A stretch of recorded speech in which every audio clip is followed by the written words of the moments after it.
Hello, it's Judith here, and a belated but nonetheless very sincere Happy New Year to you.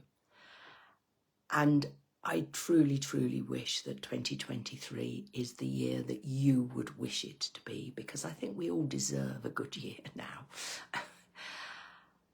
In this video and in the next couple of videos, I'm going to talk about low self-esteem, which I see a lot because people with anxiety frequently, probably always, have some degree of low self-esteem.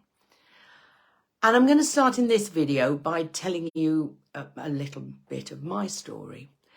So I started doing the work, the training that eventually led to the business, and it's frightening for me to have realised this morning that it all started 20 years ago, the training. The business was about 11 years ago.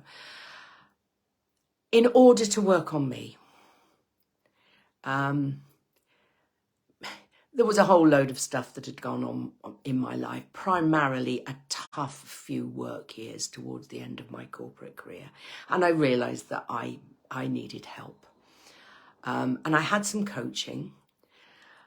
But then the trigger for the next bit of training came from a colleague who was a friend, and as friends sometimes do, pointed out to me how often I called myself stupid. And I was obviously doing this out loud because she wasn't in my head. And I brushed it off and said, oh, it's just a joke. It doesn't mean anything. And then she started telling me about NLP, which is what I moved on to next, and explained to me how important our self-talk is. And even what seemed to me just a throwaway, jokey thing was actually highly significant and damaging, because if you tell yourself you're stupid on a daily, more than daily basis, then guess what? You're going to believe it. Can you imagine, particularly if you're a parent, bringing up a child and telling them several times a day that they're stupid? Can you imagine what that would do to that child? And yeah, we're grown up, but we still listen to what we say.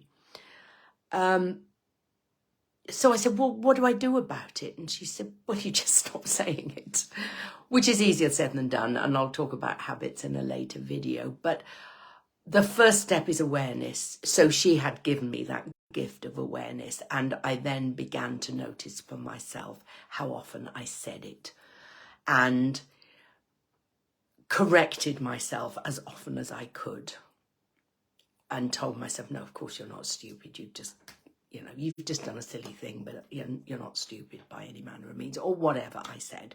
The most important thing, if you want to try this, is the awareness. And when you catch yourself saying whatever your word or phrase is, that you stop it and say, no, that's wrong. And what you will eventually do is make a change. You will stop. I still catch myself very occasionally because old habits die hard. But I immediately pull myself up and then tell myself how amazing and brilliant I am. And why not?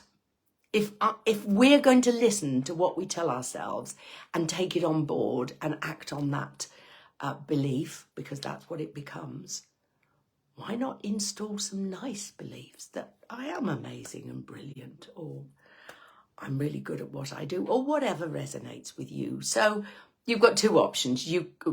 There's three things that you can do.